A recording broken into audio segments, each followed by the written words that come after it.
Assalamualaikum warahmatullahi wabarakatuh. Alhamdulillahirabbil alamin. Wabihi nasta'inu ala umuri dunya waddin. La haula wala quwata illa billahil aliyyil azim. Amma ba'd. Yang kami hormati Bapak Nurdi SAG MPD selaku dosen mata kuliah Etika Profesi Keguruan dan juga segenap Civitas Sekolah Tinggi Ilmu Tarbiyah Al-Fatah, dan juga teman-teman semester 6 yang saya hormati. Pada kesempatan kali ini, saya Setio Rifki Afandi akan sedikit menerangkan tentang berbagai peran guru dalam pembelajaran dalam perspektif kajian Islam. Dalam pembahasan kali ini akan sedikit saya sampaikan tentang materi di judul makalah atau PPT kita pada kesempatan hari ini. Oke. Untuk yang slide pertama, langsung saja. Untuk awal-awal, yakni pengertian guru dalam pendidikan Islam.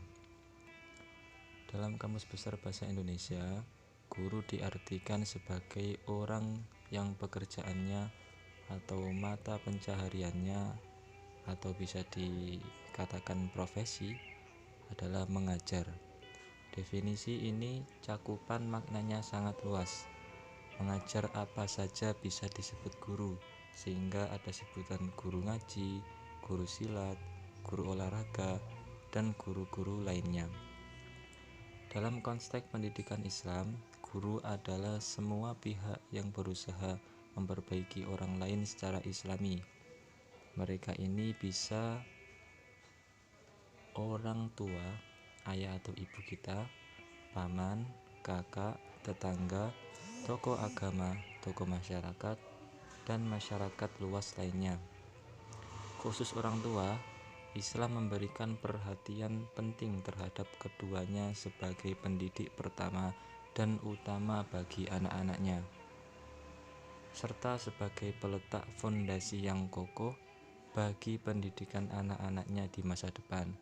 Jadi, yang paling utama yang perlu kita tekankan pada anak-anak kita atau kita nantinya sebagai orang tua harus mengerti tentang fondasi-fondasi pendidikan di anak kita tersebut.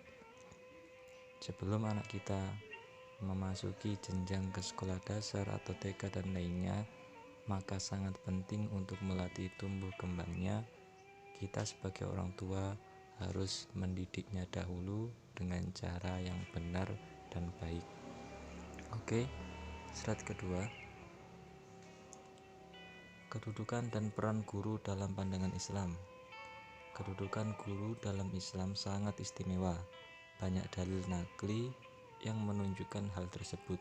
Misalnya hadis yang diriwayatkan Abi Umamah berikut. An Abi Umamah al-Bahili qala Rasulullah sallallahu alaihi wasallam, innallaha wa malaikatahu ahlas samawati wal ardin hatta namla fi hujriha wa hatta al-haud la yusalluna ala muallimin nasa al-khaira. Rawahu Tirmidzi. Yang artinya, sesungguhnya Allah, para malaikat, dan semua makhluk yang ada di langit dan di bumi, sampai semut yang ada di liangnya, dan juga ikan besar, semuanya bersolawat kepada muallim yang mengajarkan kebaikan kepada manusia. Hadis riwayat Tirmidzi. Juga disebutkan di sini, guru sebagai pelaku utama dalam penerapan program pendidikan sekolah memiliki peran yang sangat penting dalam mencapai tujuan pendidikan yang diharapkan. Dalam proses belajar mengajar, guru mempunyai tugas untuk mendorong, membimbing, dan memberi fasilitas belajar bagi murid-murid untuk mencapai tujuan. Guru mempunyai tanggung jawab untuk melihat segala sesuatu yang terjadi dalam kelas untuk membantu proses perkembangan anak. Selanjutnya, tantangan guru dalam Islam. Tantangan yang dihadapi guru, khususnya guru agama, sangat berat, melebihi tantangan guru-guru pengajar materi umum. Tantangan dimaksud dapat dikelompokkan ke dalam 3 aspek. Di antaranya yang pertama yakni aspek materi agama, yang kedua aspek guru agama, yang ketiga aspek tantangan di luar 2 aspek di atas, yakni aspek di luar dari aspek materi agama dan juga aspek guru agama.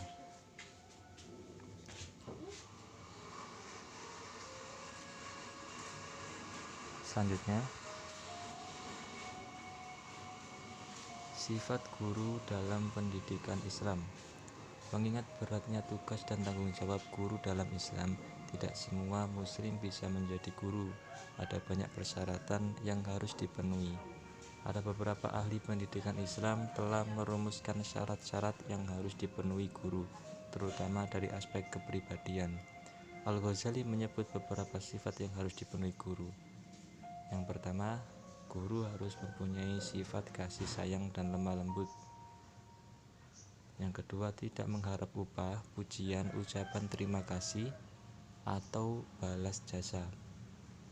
Yang ketiga, jujur dan terpercaya bagi murid-muridnya. Yang keempat, membimbing dengan kasih sayang, tidak dengan marah. Yang keenam, luhur budi pekerti atau toleransi.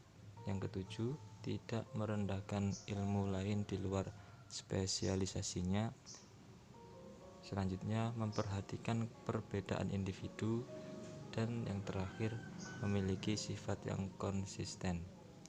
Jadi, semua aspek ini harus dimiliki atau dipenuhi oleh seorang guru. Tidak boleh guru kok marah-marah dan lain sebagainya kepada peserta didiknya.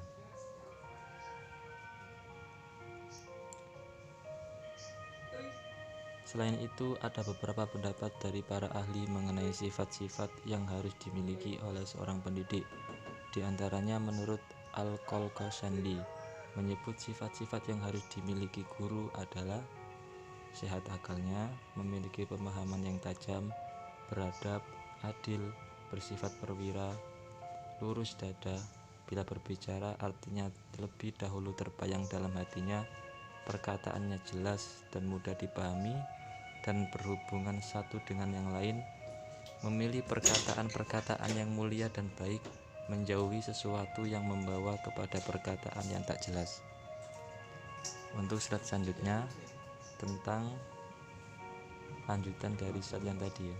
Menurut Atiyah Al-Abrasi mensyaratkan sifat-sifat yang harus dimiliki oleh guru. Di antaranya, yang pertama, guru harus memiliki sifat tanggung jawab. Yang kedua, harus percaya diri, tidak boleh guru kok minder. Yang ketiga, disiplin dan rajin. Yang keempat, memberikan contoh yang baik kepada peserta didiknya. Yang kelima, guru harus menguasai berbagai metode atau strategi pembelajaran. Tidak mungkin guru pada saat ingin mengajar kok tidak menguasai berbagai metode atau materi-materi yang akan diajarkan kepada peserta didiknya. Sifat-sifat guru sebagaimana disebut beberapa tokoh di atas sangat ideal di era sekarang ketika ukuran-ukuran moral kial terpinggirkan oleh pola hidup modern yang sekuler. Sifat-sifat ideal tersebut semakin terasa untuk direaktualisasikan. Oke, ini slide yang terakhir. Menurut Al-Qabisi, kondisi guru perlu dibedakan menjadi 2 di antaranya. Yang pertama, periode masa awal Islam, yang kedua periode masa sesudahnya. Untuk yang pertama, tugas mengajarkan agama dilakukan secara sukarela, ditopang semangat dakwah yang tinggi dan tanpa gaji. Jadi pada zaman dahulu itu hanya mengandalkan tentang gelora semangat dalam dakwah yang membara, tidak diiming-iming oleh gaji dan tidak ingin diupah.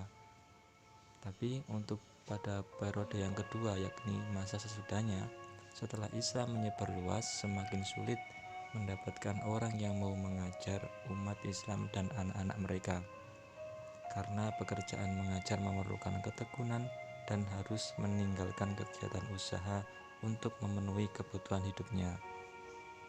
Jadi pada saat sekarang ini guru mempunyai atau memiliki diberi upah atau bisyarah, karena kita tahu bahwasanya ilmu agama sekarang khususnya itu sangat langka.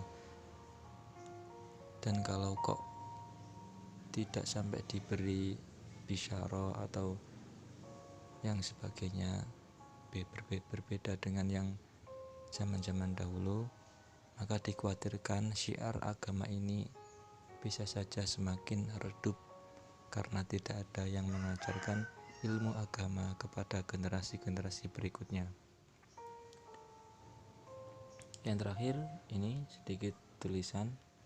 Maka dari itu, menurut pendapat Al-Qabisi, umat Islam selayaknya memberikan gaji kepada orang lain yang mau membangkitkan dirinya untuk mengajar anak-anak mereka secara rutin. Jadi sudah jelas perbedaan dari masa awal Islam dan periode masa sesudahnya. Oke, mungkin itu saja sedikit yang bisa saya paparkan. Atas kurang dan lebihnya, atas ada kesalahan, mohon dikoreksi, dan adanya kesalahan atas kesalahan diri saya sendiri, atas kecerobohan diri saya sendiri. Oke, terima kasih atas perhatiannya. Kurang lebihnya mohon maaf. Akhiran wal afu minkum. Wassalamualaikum warahmatullahi wabarakatuh.